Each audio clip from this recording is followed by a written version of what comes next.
महाकुंभ के समापन पर प्रधानमंत्री नरेंद्र मोदी ने एक लेख लिखा है। महाकुंभ एकता का महाकुंभ था। महाकुंभ में देश की जागृत चेतना का साक्षात्कार देखने को मिला। महाकुंभ की प्लानिंग, पॉलिसी, अध्ययन का विषय होना चाहिए। महाकुंभ मैनेजमेंट प्रोफेशनल्स के लिए अध्ययन का विषय। एक साथ एक समय देशवासियों की आस्था एक पर्व से कैसे जुड़ी, ये महाकुंभ ने दिखाया, सिखाया, बताया। ये कहा प्रधानमंत्री नरेंद्र मोदी ने महाकुंभ के सफल आयोजन के बाद अपने ब्लॉग में।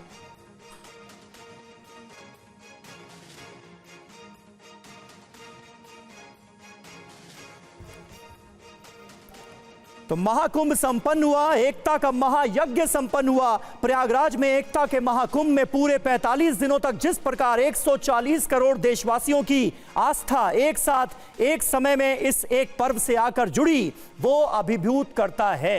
ये लिखा है प्रधानमंत्री नरेंद्र मोदी ने। महाकुंभ के पूर्ण होने पर जो विचार प्रधानमंत्री नरेंद्र मोदी के मन में आए हैं, उन्हें कलमबद्ध करने की कोशिश की है प्रधानमंत्री नरेंद्र मोदी ने अपने इस ब्लॉग में। ये देखिए, ये उनका एक्स पर किया गया पोस्ट है, जिसे मैं अभी आपके लिए पढ़ रहा था। और अपने तमाम विचारों को, महाकुंभ को लेकर प्रधानमंत्री नरेंद्र मोदी ने अपने मन के तमाम विचारों को कलमबद्ध करने की कोशिश की है अपने इस ब्लॉग में। और ये देखिए, ब्लॉग यहां पर है, हमने आपके लिए खोल रखा है।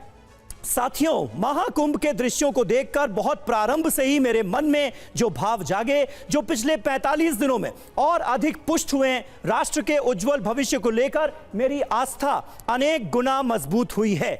140 करोड़ देशवासियों ने जिस तरह प्रयागराज में एकता के महाकुंभ को आज के विश्व की एक महान पहचान बना दिया, वो अद्भुत है। ये लिखा है प्रधानमंत्री नरेंद्र मोदी ने अपने इस ब्लॉग में। आनंद प्रकाश पांडे हमारे संवाददाता इस वक्त हमारे साथ मौजूद हैं। आनंद, महाकुंभ को लेकर प्रधानमंत्री नरेंद्र मोदी ने इस ब्लॉग में न सिर्फ अपने विचार व्यक्त किए हैं, बल्कि ये बताया है कि आने वाली जनरेशन के लिए महाकुंभ की ये पूरी व्यवस्था, मैनेजमेंट, ये अध्ययन का विषय भी है। प्रधानमंत्री ने अपने इस ब्लॉग में जो पूरे 45 दिन तक महाकुंभ चला, उसका जिस तरह से आयोजन किया गया, जिस तरह से प्रबंधन किया गया, उसकी उन्होंने तारीफ किया। और इसीलिए उन्होंने जो हेडिंग भी दी अपने ब्लॉग की, उसका हेडिंग दिया उन्होंने, एकता का महाकुंभ, युग परिवर्तन की आहट। उन्होंने साफ तौर पे कहा कि ऐसा लगा कि इस महाकुंभ के जरिए पूरे राष्ट्र की जो चेतना है वो जागृत हुई है। और उन्होंने उसका भी जिक्र किया कि किस तरह से उन्होंने अयोध्या में रामलला के प्राण प्रतिष्ठा की थी, तब भी उन्होंने बात का जिक्र किया कि तब मैंने कहा था कि देशभक्ति से देशभक्ति होनी चाहिए।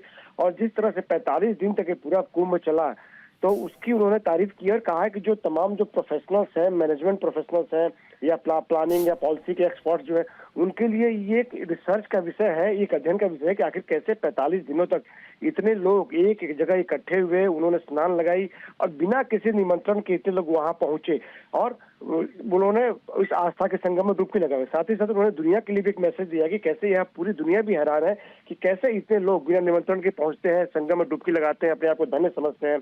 और एक बात जो उन्होंने बार बार जिक्र किया वो युवा पीढ़ी का कहा है।